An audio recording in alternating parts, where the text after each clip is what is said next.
All right, I want to welcome everyone today to Human Subject Research 101, From Inspiration to Approval. This is kind of a mirror of a similar presentation that was given by one of my colleagues earlier this year that had a little bit more of a focus on medical and clinical research. As we indicated in the advertisement, today's is going to focus a little more on the social behavioral side of research. So my name is Andrew Hedrick, and I'm a senior IRB protocol analyst in the Office of Responsible Research Practices.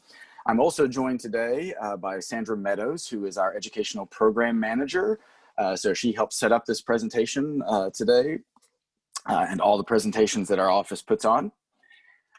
I also want to start off by giving a big thank you to Erin Oder, who is the colleague in our office who did that first presentation back in the spring. I owe her a lot. I was able to just adapt the presentation and slideshow and everything that she had already given, so it saved me a lot of work and a lot of work for this one. So if any of you are interested in seeing a slightly different version of this presentation that's a little more medically focused, it is available on our website. You can go and look at it at your leisure.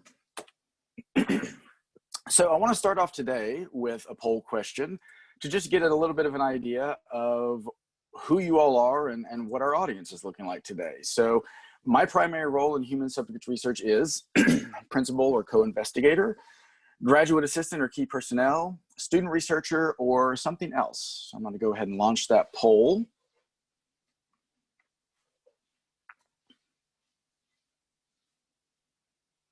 And these polls are anonymous, so we don't know who's answering, and nobody else seeing the poll will be able to know who's answering as well. I'll move it over so everyone can see. Well, it looks like we're having a lot of others in the audience today, so hopefully it will be beneficial for everyone. All right, I'm going to go ahead and end that. All right, so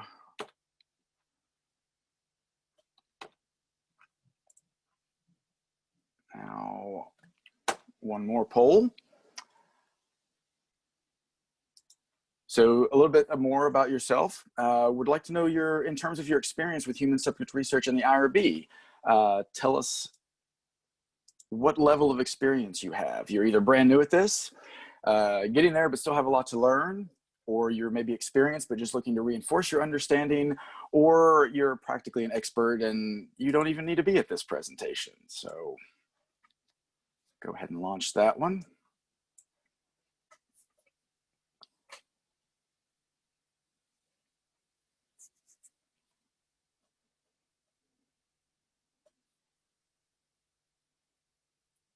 All right, well, thankfully there are no experts in the audience today, so it's good that everyone's coming to see us. So yeah, it looks like most people are getting there but still have a lot to learn. That's almost half. I got a lot of people, about a third of us, who are brand new at this. So that's nice. We're happy that you all could show up with us today. All right. So we're going to start off, before we get into my presentation, I want to start with a video clip. So this is just going to take a couple of minutes. And this is a clip of with some information of a rather notorious research study in the history of social behavioral sciences. Some of you may have heard of it. I'd be willing to bet that most of you have not. This is not one of the ones that has made a lot of headlines in recent years. It took place in 1939 at the University of Iowa, and it has become known as the Monster Study. And I think when you see this clip, you'll probably understand why. The investigator is not the one who named it that.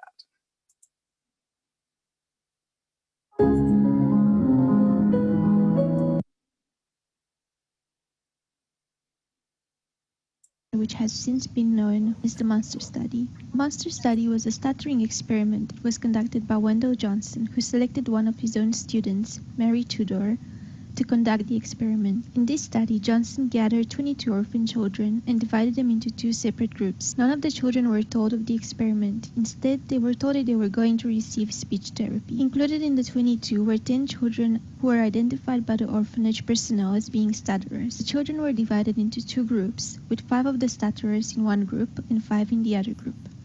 The other children were randomly allocated to the two groups. The groups were known as Group A and Group B. Between January and late May 1939, Mary Tudor met with each child for 45 minutes every few weeks. During the course of the experiment, normal speakers were given positive encouragement, but it was the treatment of the other group that has made the experiment notorious. The group labeled stutterers were made more self-conscious about stuttering. They were lectured about stuttering and taught to take extra care not to repeat words. This negative speech therapy left a mark on the psyche of the children, who were constantly belittled for speech imperfections. Although it did not make them all stutterers, they all became more reserved and were embarrassed to speak even to their peers, and this affected their performance throughout their lives. So Group A was labeled normal speakers, and the children in this group were told that their speech was fine and that they did not stutter. In Mary Tudor's words, they were told that they will outgrow the stuttering and that they will be able to speak even better than they were speaking at the time. She also told them not to pay any attention to what others said about their speaking ability. In general, the children in Group A were praised no matter what they did. In contrast, the children of Group B, the group labeled stutterers, were told that they were stutterers and were belittled for each speech imperfection. They were deliberately demoralized and were insulted for even the slightest error in speech, sometimes even when they didn't make an error. In Tudor's own words, these children were told that the staff has come to the conclusion that they have a great deal of trouble with their speech, that they may have symptoms of a child who is beginning to stutter, and they were also told to not ever speak unless they can do it right. After her second session with 5-year-old Norma Jean, Tudor wrote, "It was very difficult to get her to speak, although she spoke very freely the month before." Another in the group, 9-year-old Betty Rom. So we're going to go ahead and stop the clip there. It goes on to talk practically refuses to talk. Sorry. It goes on to talk a little bit more about some of the other children that were involved and the impact that the research had on them. And you know, there's a lot to unpack here. We're not gonna go into detail about this, but a few key things, you know, and we'll talk a little bit more about some of these as we go along. This is obviously a very vulnerable population. So this investigator decided to target orphan children. Appropriate consent or permission from an appropriate guardian was not obtained. Some of the literature on this indicates that the orphanage was somewhat misled about what the research was really about. So it wasn't just the children being misled, the orphanage was somewhat misled. This placed the children at some real significant risk. And for me, is a good illustration that social science can often involve real risk. And I've spoken with investigators in the past who don't fully understand that. You know, when they think about risk in research, they think about medical studies. Social science can have a lot of real risk. So I invite you to keep this example in mind during today's session as we go through some of this information. All right. So again, this is going to be a really high-level overview today. I'm going to point out topics for which we have additional resources where I can, but we're gonna really go through a lot of this information quickly, and there's a lot of it. So again, I always encourage you to reach out to us if whenever you need to. After this session, you're hopefully going to be able to explain why we have an IRB process. We're going to be able to list the types of human subject research and the levels of review. We're going to outline Ohio State's IRB review process from pre-submission to approval. And hopefully, again, you'll be able to generate your own action plan for completing a successful Buckeye IRB application. And there's a couple little icons that you're going to see as we go through the presentation today. The little blue icon at the bottom there refers to session handouts. And I should have mentioned that on my title slide. There is a link right there, go.osu.edu/HSR101. And we have a few handouts there that you all can use as a resource after the presentation is over. The little yellow icon is going to indicate a slide where one of the topics on the slide, there might be another recorded session we have on our website that has more information about that particular topic. So encourage you to go and check out our website and look at any of those other presentations we may have. Okay, so oversight of human subject research. So I'm going to start off again with another rather notorious study in the history of behavioral science. Some of you may have heard of the Stanford prison experiment. This took place in August of 1971, was led by Professor Philip Zimbardo.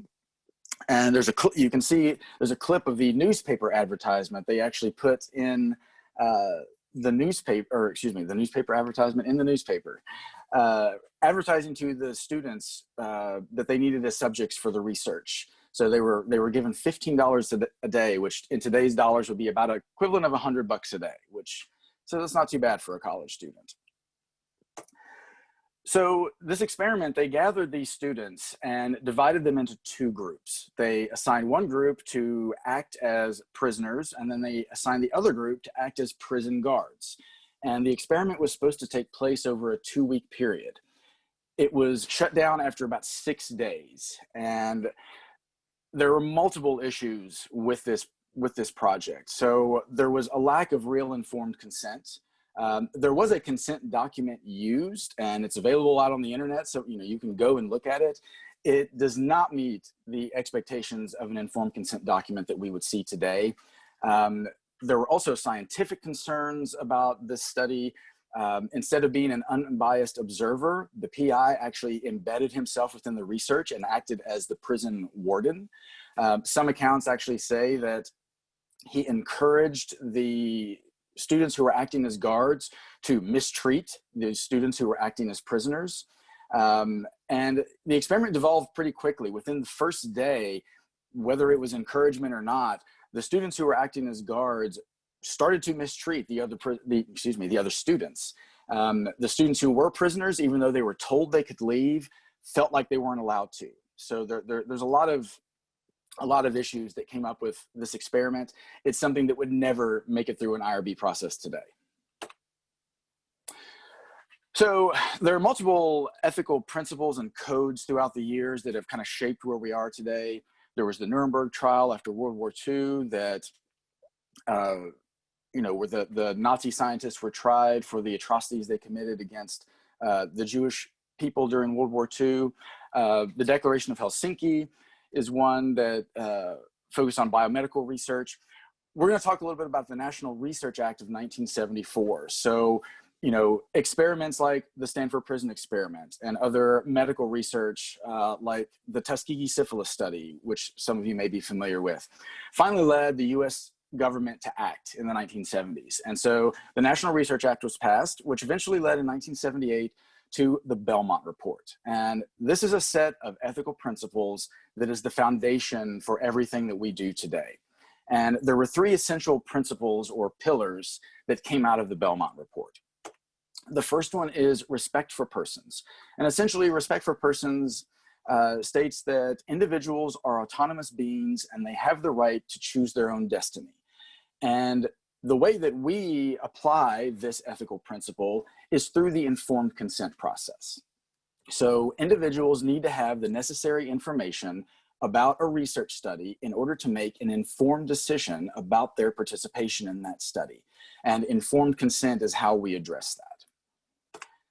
The second key principle is beneficence. So this is essentially the maximization of benefits and the reduction of risk. So we'll talk a little bit more about it in a few minutes, but one of the things the IRB has to do when it's assessing a research study is it has to conduct a risk-benefit analysis. It has to make sure that any potential risk involved are minimized and that they don't outweigh the potential benefits involved, because if there's an imbalance there, something's going to have to be done to try and correct that. And then the third pillar is justice. And the principle of justice essentially involves the equitable selection of subjects. So what the IRB is looking for here is wanting to make sure that you're not targeting one group of individuals and having them take on the risk of research when a larger group is going to obtain the benefit. So basically, everyone who might benefit from this research needs to be involved in taking on the risk of study. So thinking back to the video clip that we just saw, involving stuttering, there was a group of vulnerable children in an orphanage who were targeted for that. Well, children in orphanages are not the only ones who stutter. That's something that should have been studied broadly in the entire population. They were targeted because they were an easy group to get to. Okay, so this is kind of a big picture slide. And what I'm wanting to illustrate here is kind of all of the different frameworks in which we have to work in order to get an IRB review done and apply these ethical principles. So I've got a couple of things listed up here. One is the FDA. We're not really going to talk about that today, but it's listed here because it is one of our primary federal regulators. There is a whole separate set of regulations that we look at when we're dealing with FDA. So it is something that comes into play for us and for our office. The big one we're going to talk about today is what is known as the common rule, 45 CFR 46. And that federal designation, or that number, is the Department of Health and Human Services regulation for human subject protection. However, it's called the common rule because there are 16 or 17 different federal agencies that have signed on to use that same rule. So we refer to it as the common rule. So basically, if it's federally funded, that's the set of regulations we're going to be following. What's not listed up here that we also have to take into account are other legal considerations. There are things like HIPAA that deal with healthcare privacy. There's a law called FERPA that deals with educational records and student academic records. There are other legal requirements that we may have to take into account on a different study. There are local requirements. There are institutional requirements. There are all these different frameworks that we have to work in, and your study may sometimes touch on multiple ones of those, and we have to make sure that all of them line up in order to get you an approval. And we call this overall program our Human Research Protection Program, or HRPP. You may hear me refer to that several times throughout the presentation. So the federal regulations in a nutshell. First of all, they say that research involving human subjects should meet certain ethical standards. So we've already talked about the Belmont Report and kind of the foundation of those ethical standards. The regulations apply that via what are called the criteria for approval, and we'll go over that some more in a bit. The standards are more stringent when certain populations are studied. So there are 3 specific vulnerable populations that have their own regulatory language. Those are pregnant women and fetuses, children, and prisoners. And we'll go over a little bit more about that later, but we call those additional safeguards. An independent body should ensure the standards are met throughout the life of a research study. That's where the Institutional Review Board, or IRB, comes into play. And the level of oversight is based on the risk involved in the study and the nature of the activities. So the 3 that we have here and are going to talk about today are exempt review, expedited review, and convened review, which is a review by the full IRB. Here are those criteria for approval. They're found at 45 CFR 46.111. Going to go over these in a little bit more detail later. So the IRB's role in this big picture. First of all, the composition of an IRB. The regulation states it must have a minimum of 5 members. There has to be at least 1 member whose primary concern is scientific, 1 member whose primary concern is non-scientific or a layperson's perspective, and it must have at least 1 person who is unaffiliated with the institution. The regulation wants a community perspective. They want the input of someone who's outside of the institution to play a role in the review that the IRB is doing. IRBs must also have what is referred to as appropriate expertise. So if you're reviewing a clinical trial, you don't want a social scientist in charge of doing that, or a non-scientist. You want someone with the appropriate expertise in clinical trials to be reviewing those materials. And vice versa, if you were doing a social science experiment, you want a social scientist or someone with that experience to be conducting that review. So here are the IRB's actions, and we will go over this as well in a little bit more detail later.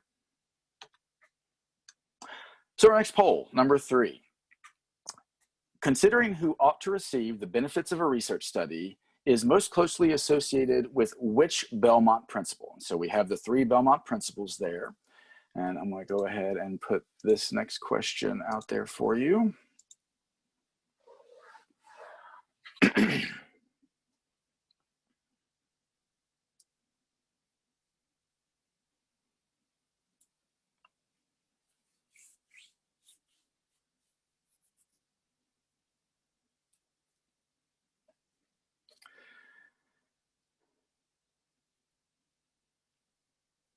All right, so we have a fairly even split between respect for persons and justice. The majority of the group is feels that this was beneficence. And this is a little bit of a tricky question because it has the word benefit in there. But remember, beneficence is about the risk-benefit ratio. You know, are the risks being minimized and are the benefits being maximized? When we think about who ought to receive the benefits of a research study, that's going to really be more in the realm of justice. So what we're looking for there is, you know, who ought to receive those benefits, because what we're thinking about is also who needs to be also bearing some of the risk of that research. So that's a little bit of a tricky one. All right, does my study require IRB review? We get this question a lot. And when it's presented to us, we kind of go through this stair-step algorithm here. So the first thing we want to ask ourselves is, okay, is the project research? Because if it's not research, we're done, and you don't need an IRB review. But let's say you are doing something that meets our definition of research. All right, well, the next question, does it involve human subjects? Because again, you might be doing research, but if it doesn't involve human beings, that's not something the IRB is going to be looking at.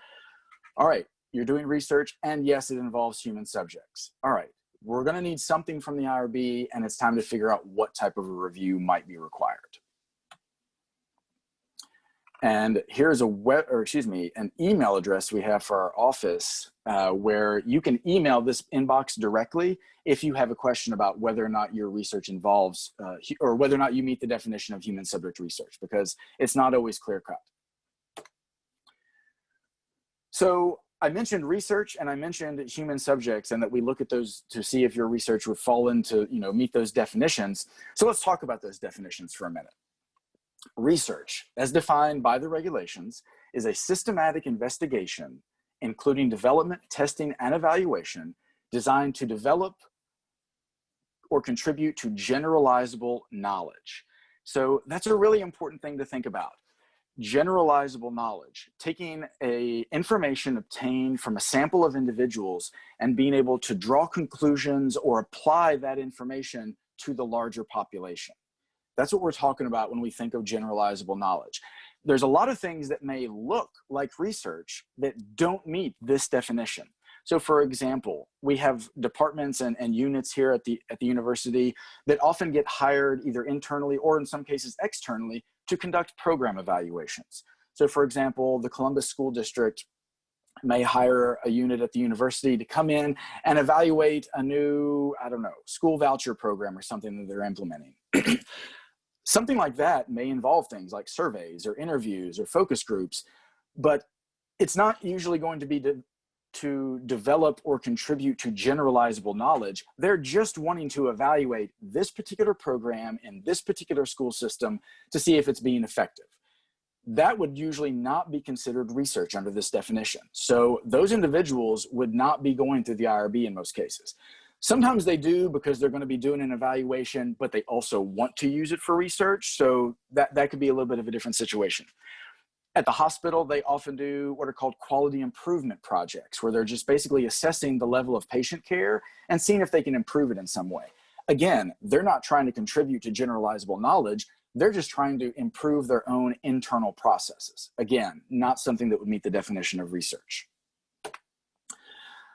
A human subject is a living individual about whom an investigator obtains information or biospecimens through intervention or interaction, or obtains or uses or studies, analyzes identifiable private information or identifiable biospecimens.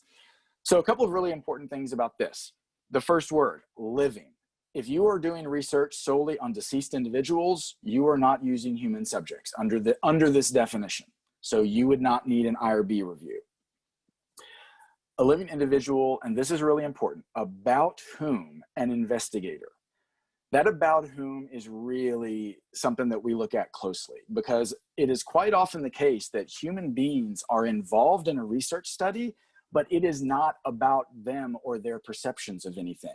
They're just a resource in that study, a resource for information that you might otherwise be able to get somewhere else. So we really look closely at that about whom when we see when a researcher is asking us whether or not human subjects are involved in their research. Okay, examples of human research: records review, educational research, surveys, focus groups, interviews, blood draws, ethnography, tissue collection and analysis, clinical trials. Several of these are more medically focused, other ones are social behavioral focused, but all of them are research that our office looks at. So next poll, what do you think? Does the following project meet the definition of human subject research under the common rule? An economics researcher studying financial issues at a bank, asking employees questions about observable firm operations, i.e., how many loans are closed in a year? What percentage of loans are in urban versus rural areas? So I'm going to put this out there for you.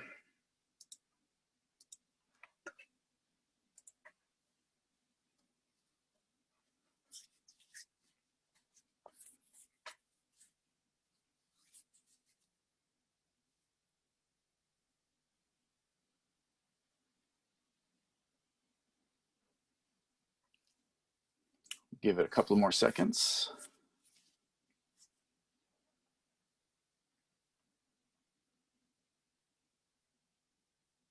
All right, well, it looks like the vast majority of you got this one right. The answer here, the answer here is no. This would not fall under the definition of human subject research under the common rule. Again, this economics researcher is asking questions questions about observable factual things. So it's nothing about the person answering the question. These are some, we talked about the about whom a minute ago. These are sometimes referred to as about what questions, because they're the kinds of questions that no matter whom you ask, who has knowledge, they should give you the same answer. So there's generally no reason to ask more than one person. Well, the next question, pardon my misclick there. Do you think the following project meets the definition of human subject research?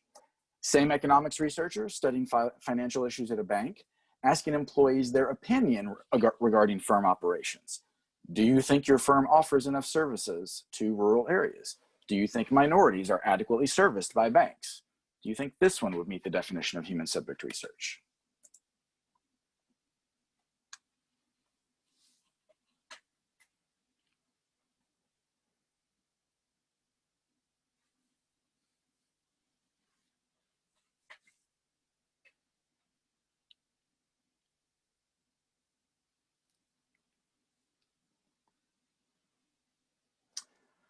All right, well, the majority of you got this one right, and I may have given it away a little bit with my misclick, but yes, this one would be considered human subject research. So the questions, yes, are still about the firm, but it's only in the sense that it is the individual's perception of what the firm is doing.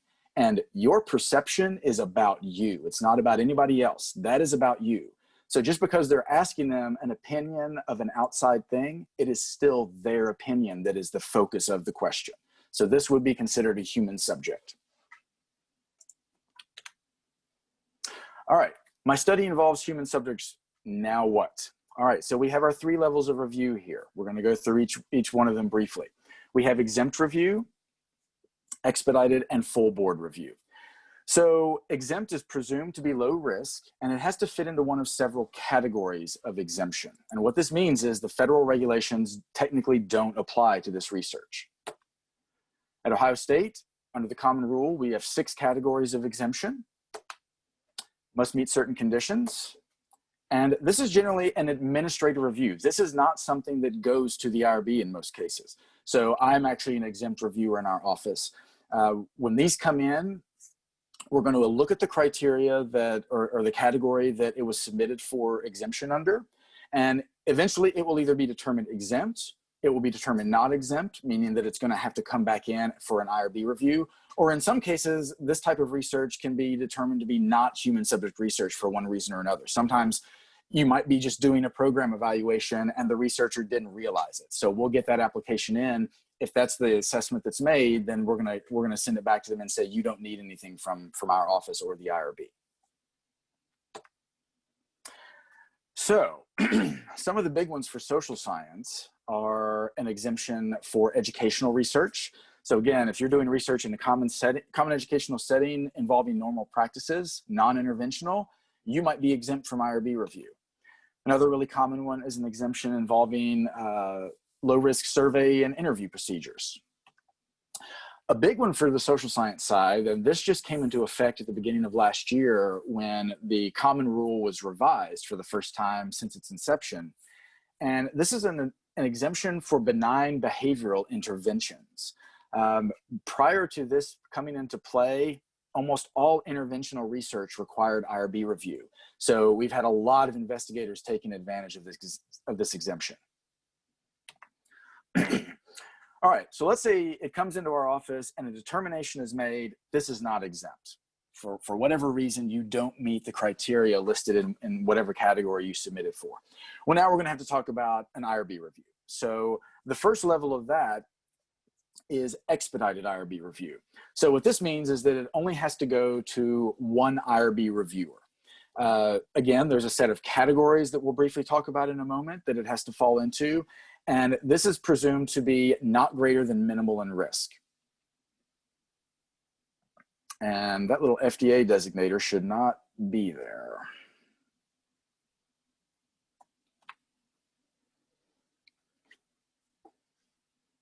So, the expedited categories. These first four, not really going to go over. These are primarily focused on medical research. Although categories 2 and 4 can occasionally come into play for social scientists. These three, though, expedited 5, 6, and 7, are heavily used by social scientists. So if you're doing secondary use of material that were collected for non-research purposes, audio-visual recordings, or if you're doing research on group characteristics or behavior, surveys and interviews that maybe didn't meet the criteria for exemption, this is a category of expedited review that we would commonly see. All right, so if for some reason you don't meet the definition of minimal risk, or if you maybe don't fall into one of the expedited categories, now we're gonna have to talk about a convened board review. So your application comes in, it's gonna be screened by someone in our office, and then once it's complete, instead of going to one IRB reviewer, it's going to be scheduled to go on the agenda for an upcoming IRB meeting. Once it's there, here's what can happen. So we briefly showed these earlier. You could be approved. If everything is ready to go, the study materials meet the criteria for approval as they are written, the research can go ahead and start. The IRB can approve it on day one and you're set to go. If, however, the criteria for approval are met, but maybe the materials are not quite finalized or there's some clarifications that need to be made, the IRB can request modifications. So these are generally prescriptive changes, or directed revisions where the IRB can tell you exactly what it is you need to fix. They've already said, you meet the criteria for approval, but for example, you used some incorrect language in one of the sections of your consent form. You need to make sure that that's corrected.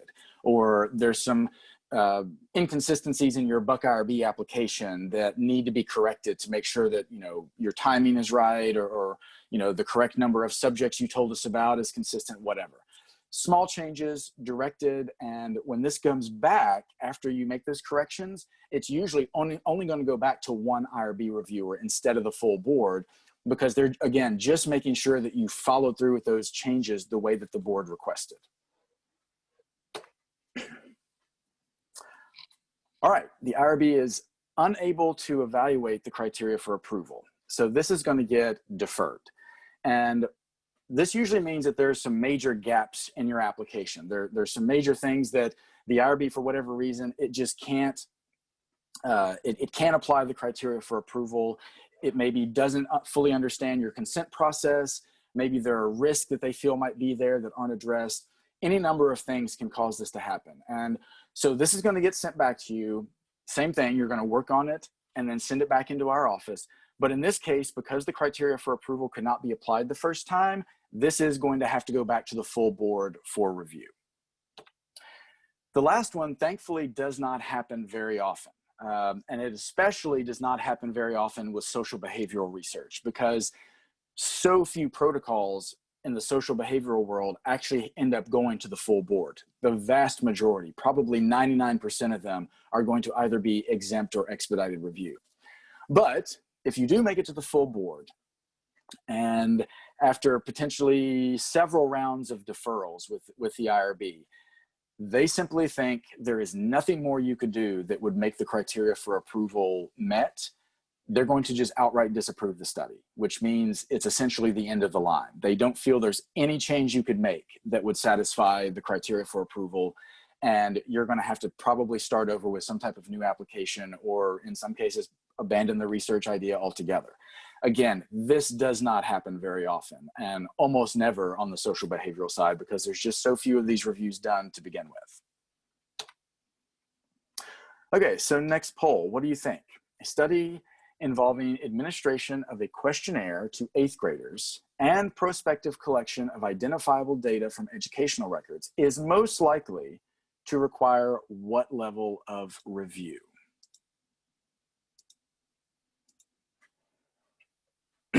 Convene board, expedited review, exempt from IRB review, or none because it does not involve human subject research.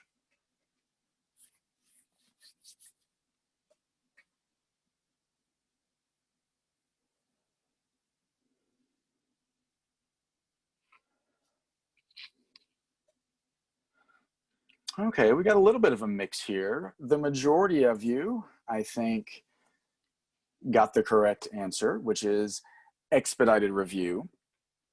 So, but there were a few people who thought it might be exempt, and a few people who thought it might need to go to the convene board. So again, this is most likely to require expedited review given the information we have. It's possible, depending on the level of risk involved in the information, or if these were sensitive questionnaires maybe that were being asked, it's possible this could go to the convene board. But generally speaking, this is going to go expedited. It would not go exempt because the exemption involving questionnaires with children, or excuse me, involving questionnaires and interview procedures explicitly excludes the use of minors. So that by itself would have stopped this from being exempt. And then with the prospective collection of identifiable academic records, that's also generally going to be something that needs an expedited review. And these are the kinds of questions that we get quite often from investigators. I'm doing this, what type of application do you think I need? So we deal with these questions quite often. All right, let's talk a little bit about our research protection program here at Ohio State. So we are the Office of Responsible Research Practices. We provide regulatory guidance for human subject research. We facilitate the research review for the IRBs. We provide education to reviewers, to researchers, just like we're doing today, and to our own staff. We ensure regulatory compliance, conduct quality improvement activities, and that sometimes involves some post-monitoring, post-approval monitoring of research studies. We maintain accreditation for our research programs, and we collaborate with key institutional research entities when necessary. So I will say that we're really lucky that at the university we have such a dedicated and well-educated HRPP staff. We're very proud of the individuals who work in our office. This is just kind of a snapshot of the number of reviews that we deal with at any given time. So there are 24 individuals on the IRB support staff, and many of them have advanced degrees and backgrounds in clinical research themselves. Over half of us have attained a national certification in IRB regulations. We consult regularly with our federal regulators and our peer institutions. In fact, we have a call with other Big Ten IRBs at least once a month. We present at national conferences. I really feel the university's research community is lucky to have at its disposal such a large and knowledgeable HRPP staff. And IRB offices often have a bad reputation as being unapproachable or scary. I assure you, we want nothing more than to help you all get your research out in the field. You're the reason we're here, and we want to promote and help with good research wherever we can. So please reach out to us. We want you to be successful. So our IRBs, we have 3 IRBs. We have a cancer IRB, which focuses only on cancer research over at the medical center. We have a biomedical sciences IRB, which kind of is a catch-all for all of the other medical research that doesn't involve cancer. And then we have a dedicated social and behavioral sciences IRB. And we're really fortunate to have the resources here that we do. There are some institutions that don't have as large of an HRPP. They may only have 1 IRB that has to cover everything. And, you know, we talked about having that appropriate expertise. We're really fortunate that when you submit a social sciences IRB application and it goes to that meeting, it's going to be surrounded in that room by a group of social scientists. They're going to have that appropriate expertise. So we're really fortunate to have that here. So who are the members? They're faculty and staff with a range of expertise. There are, again, community members, cancer survivors. The behavioral IRB, as one of its community members, has a retired attorney sitting on the board. So again, we're looking for that outside community perspective. Most of them are volunteers, so they spend a lot of time reviewing protocols to help their fellow researchers here at the university. This is our current IRB roster. You can click on that and go and see who at the university and from outside the university sits on the IRB. And our convened meetings, both of the medical boards, the cancer and the biomedical sciences board, each meet twice per month on Mondays. So we have 4 total meetings a month for them. The behavioral board meets every 3 weeks on a Friday. And again, the majority of behavioral protocols that come into our office don't need to go to the convened board. So we often are canceling this meeting, but we do keep one scheduled just in case. We're actually going to be having one here in just a couple of weeks because we do have some protocols that are going to require full review. Expedited materials are posted on a weekly basis. Just as they come in and get completed, we toward the end of every week post them to reviewers because, again, they only have to go to 1 IRB member. So next poll, and this is something that you will have to maybe click on that link in the previous slide to answer. Who is the current chair of the Behavioral and Social Sciences IRB? And again, there's that link. So if you want to click on that and see if you can find that, we might give this one just a little bit longer because anybody who might want to go and check that out, you'll have to maybe do a couple of clicks there.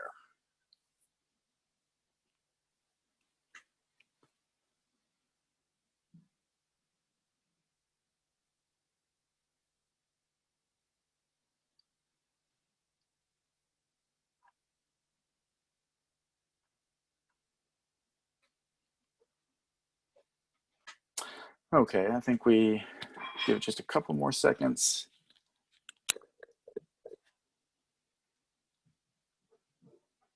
All right, well, a few of you did weigh in. And we've got several answers, actually. The majority of you did pick the correct answer. Daniel Strunk, who is a professor in the psychology department, is the current chair of our behavioral IRB. So submission requirements.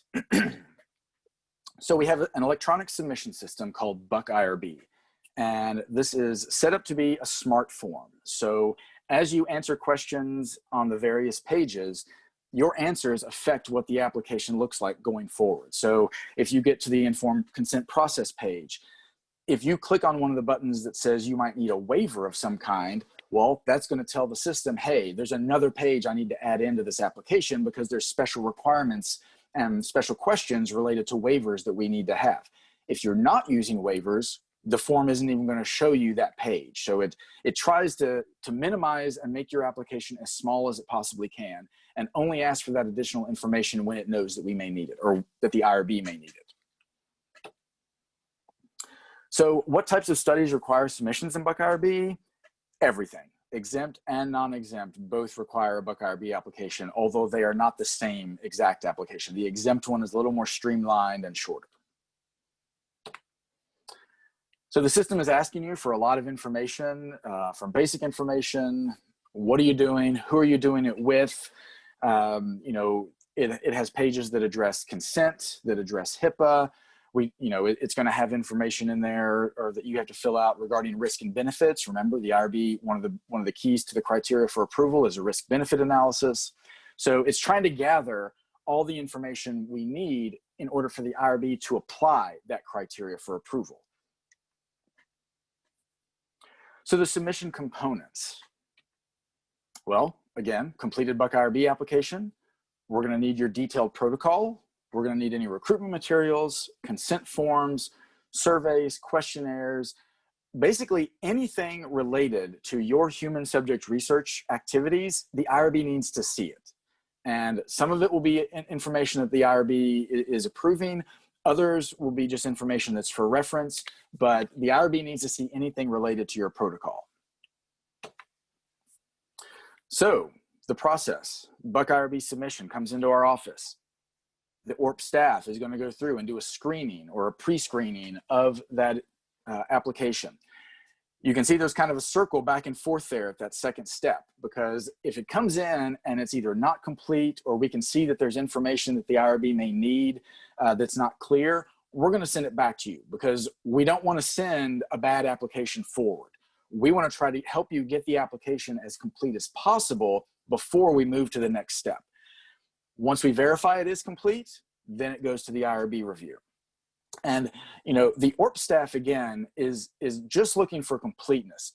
We are not assessing, the validity of your responses or, in most cases, the quality of what you're giving to the IRB. That's the IRB reviewer's job in most cases. So once it gets to IRB review, whether it's expedited or full board, again, there might be that circular process a little bit, because if the IRB looks at it, again, they could defer it or they could simply ask for modifications. So we may have to work a little bit with you again to make sure that those are that those get addressed appropriately. Once that's done, once the reviewer or reviewers looks at it and verifies that everything is now ready to go, the study will get approved, if it's approvable.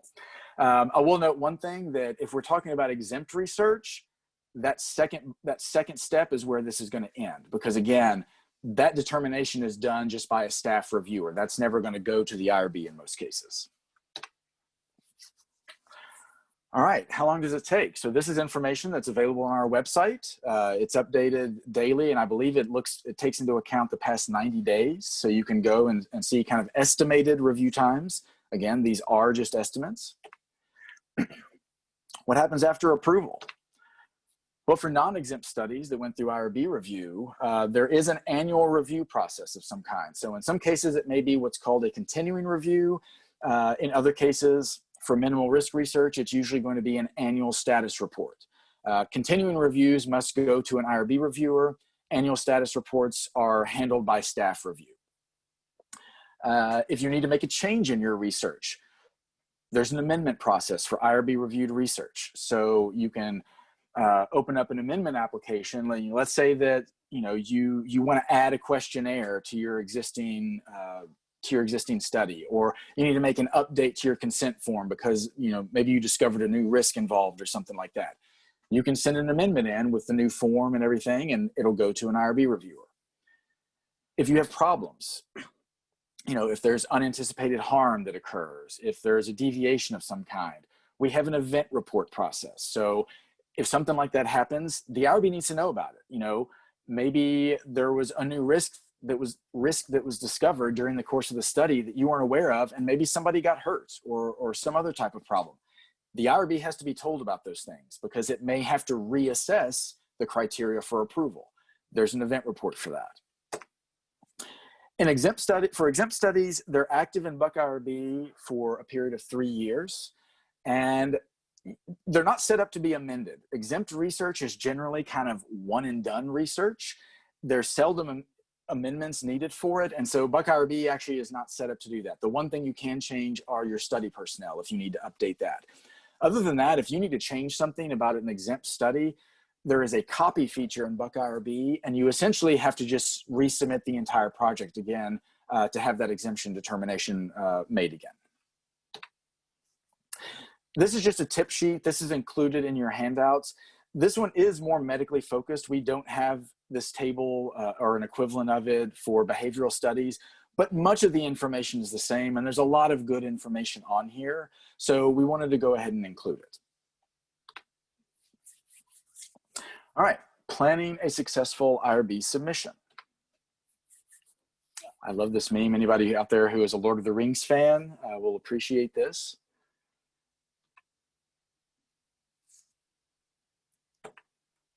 So we're going to talk briefly in a little more detail about the criteria for approval. So again, criterion 1, risk to participants are minimized. We're going back to that beneficence principle. Ensure sound research design, consider physical, social, legal, financial, reputational risk. How can they be mitigated? Again, social science can also involve a lot of risk. We're not just talking about physical harm. All of these other things are places where risk can exist as well. Risk are reasonable in relation to the anticipated benefits. So again, we're going back to beneficence. These first two criteria are really focusing on that. Criterion 3, the selection of subjects is equitable. Again, we're going right back to the Belmont principles. Who stands to benefit from the research? Who will bear the risk? Will you deliberately exclude anyone? If so, is that exclusion justified? And one thing I want to point out here is, the principle of justice doesn't say that you can't exclude certain individuals from research, because, especially in social science, quite often you need to exclude certain individuals because the research is about a particular group. So, that's something to keep in mind. And then we're also going to be, looking at your recruitment methods when applying this criterion. Informed consent is obtained and documented. Initial consent discussion, the setting, the tools, is there a waiting period? Is ongoing consent needed? Do you use lay language that's familiar and examples to promote understanding?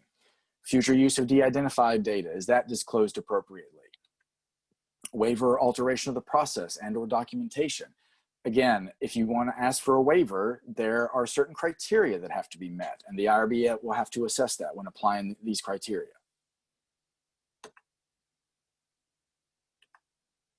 Data and safety monitoring. So this is something where the regulations want ongoing monitoring of the data in order to ensure subject safety, because especially if you're doing a longitudinal study, especially ones that are greater than minimal risk, like a clinical trial, you don't want to wait until the end of a 2-year study before you start looking at your data, because there could have been bad things showing up in your data that you needed to know about in order to ensure subject safety. And then this one is a big one for social science, privacy and confidentiality. With all the big data research that's going on now, with all the sensitive topics that are being researched often in social science, ensuring privacy and confidentiality of the data are really important things. So, study design and approval. We, again, talking about additional safeguards. I mentioned that there was some vulnerable populations that have their own carve-out in the regulations. Mention them again here: pregnant women, and fetuses, children, and prisoners. So there are specific policies around those particular groups because they are called out in the regulation itself. However, there is lots of times where there is circumstantial vulnerability, and that's something the IRB will consider as well. For example, students, under some circumstances and some protocols, would be considered vulnerable. So let's say that I'm a student and my professor is a PI doing a research study. They want to recruit me to be in that study. Well, there's obviously a power differential there between students and professors. That student is vulnerable to coercion and undue influence. The IRB is going to be looking at that in that situation. However, in other circumstances, students would not be considered vulnerable. So there's lots of other types of vulnerability the IRB is going to take into account. And investigators are often the ones best positioned to understand the needs of the proposed population and whether or not they might have special vulnerability. So, the IRB relies heavily on the investigators to help explain what vulnerabilities might be there and how they're going to be working to mitigate any potential risk due to that. All right. So this is just an example. You can use the materials today to help you in planning ahead. Secondary use study. These are just some different examples of a secondary use study and how we might view them in our office. When do you need to start a project?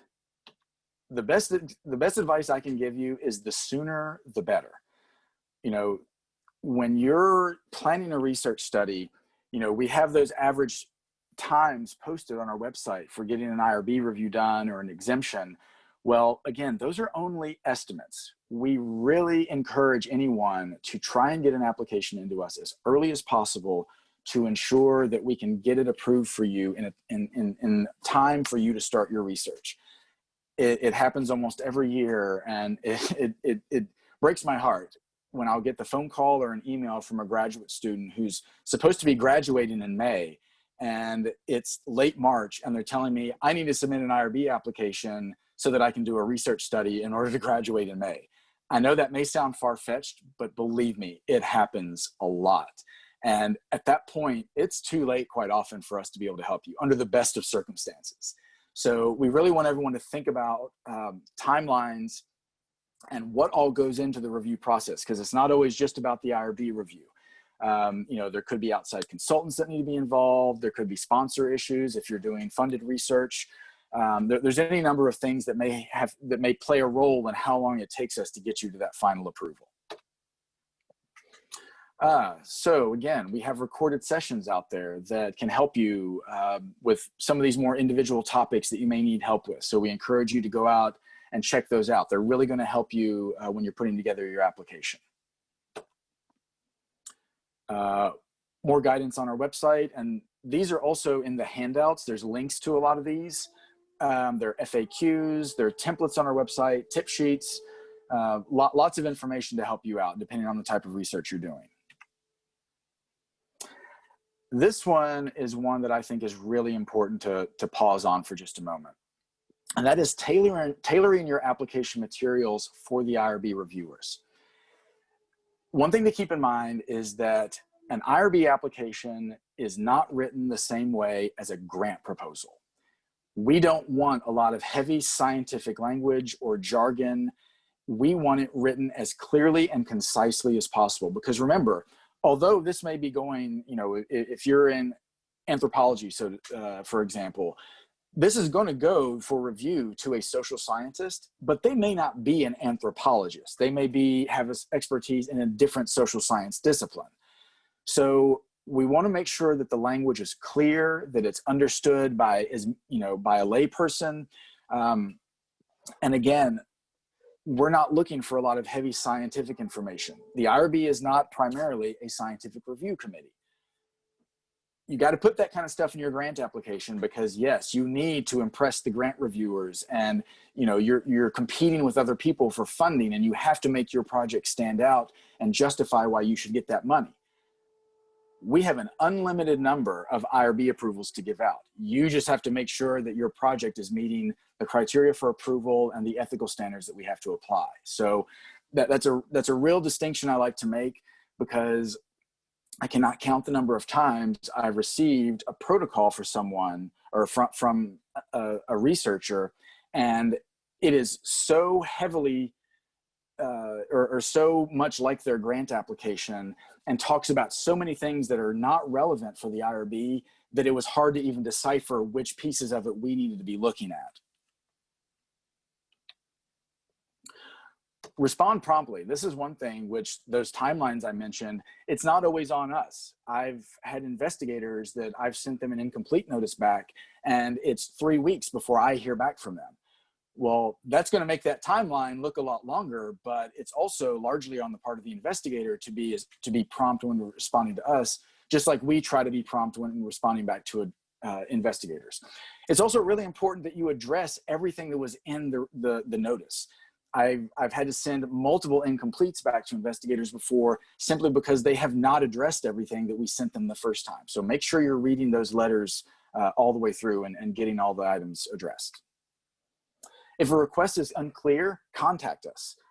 I advise investigators against just taking a guess. Oh, I think this is what you meant, so I'm going to give it to you and I'm going to send it back. If it's truly unclear, contact us, because again, I would rather tell you in a quick email what the request meant versus having to read it after it's been resubmitted and have to send it back a second time to you. So that I would strongly encourage you to reach out to us. And those letters, when they come, they will have the name of the analyst and their contact information included on there. So you know who in our office sent you that notice. We try and respond within 3 business days. So again, you know, we try diligently to do that, but it's also on you all to make sure you're responding in a timely manner. Okay, next poll. Question 7. Oh, wait. Excuse me, 8. Where can you go for help with your IRB submission? Investigator guidance, attend upcoming ORB educational sessions, call or email ORB staff, or all of the above. I'd like to think this hopefully is a pretty easy one at this point.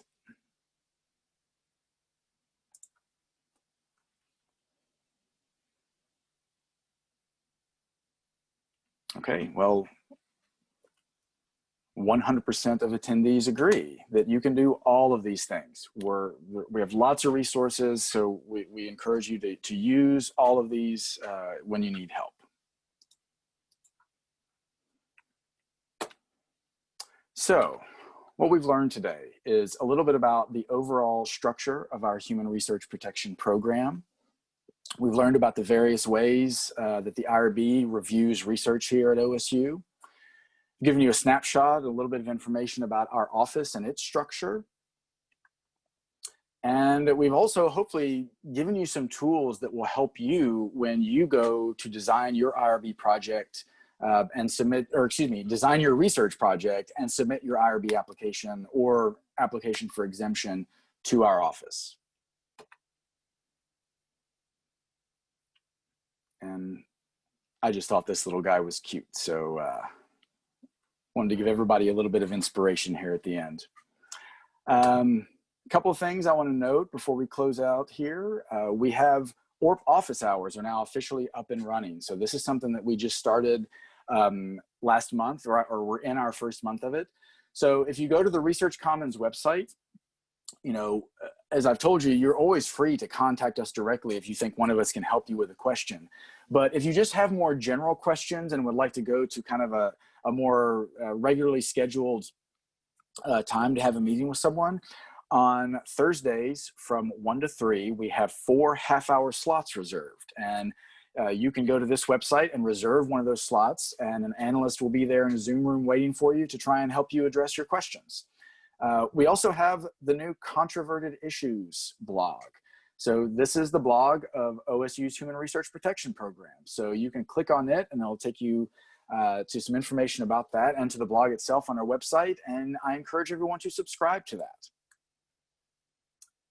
And with that, I think I'm going to wrap up my piece of this, and I'm going to turn it over to Sandra to see if anybody submitted any questions during the presentation. Well, Andrew, I think you've done a stellar job. Thanks so much for covering a lot of territory, all very pertinent and yet not necessarily intuitive to a newcomer. So we appreciate that. We are happy to entertain questions. And I see one is just arriving. So I will begin with this question from Jennifer. Is time to approval timelines posted for amendments? Does that also apply for continuing review, or are they shorter? They are not the same thing. And I don't know, Sandra, you may know this. I don't know if the website has a continuing review timeline listed. We don't, and I'll kind of take a pass at this a little bit. There's a consideration with continuing reviews. It doesn't apply to initials or to amendments, and that is an expiration date.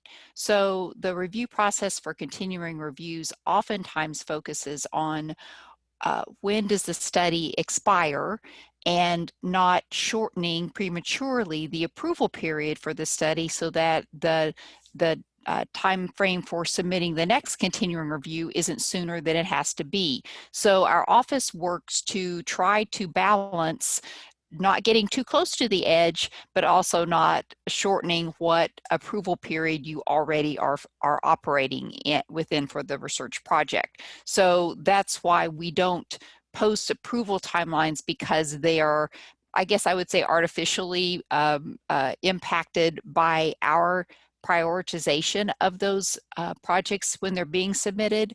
And of note about that is, if you are submitting your continuing review and it is well in advance of that, because you do start getting reminders pretty early in the process, our office will take those and will screen those, but will not have them reviewed until closer to the expiration date for that reason.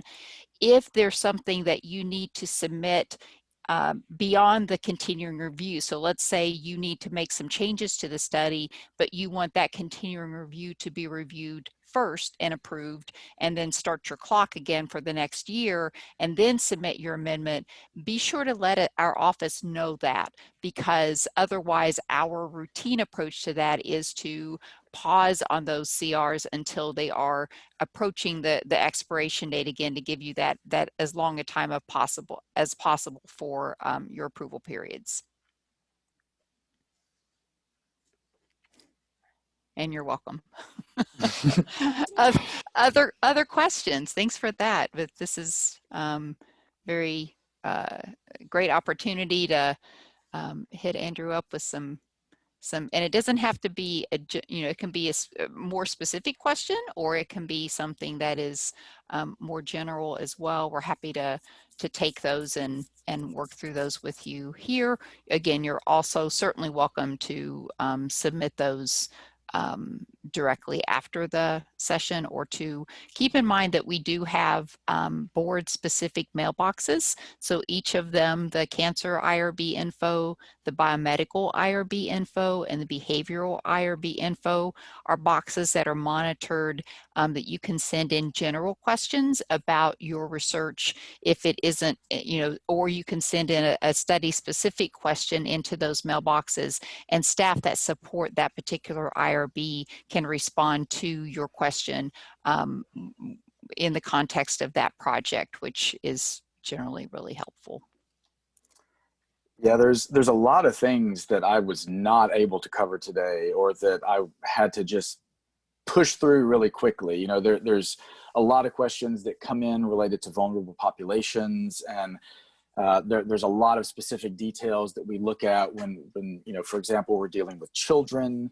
I mean, I could almost give a whole presentation about research involving children, and I could only briefly mention it here. So yeah, if anybody has any specific questions or something they might want to talk about today, we've got a few minutes left, so we're glad to do it.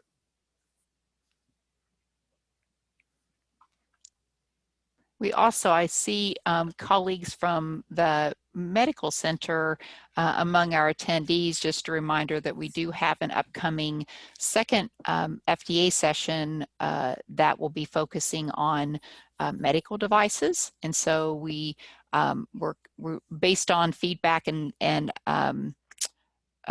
if you attended that first one, feel free to get those evaluations in. I'll put a shameless plug in for that, because we really appreciate your feedback. We may be tweaking how we approach the next session on devices. So stay tuned, and we will keep you informed of those developments as we finalize plans for that.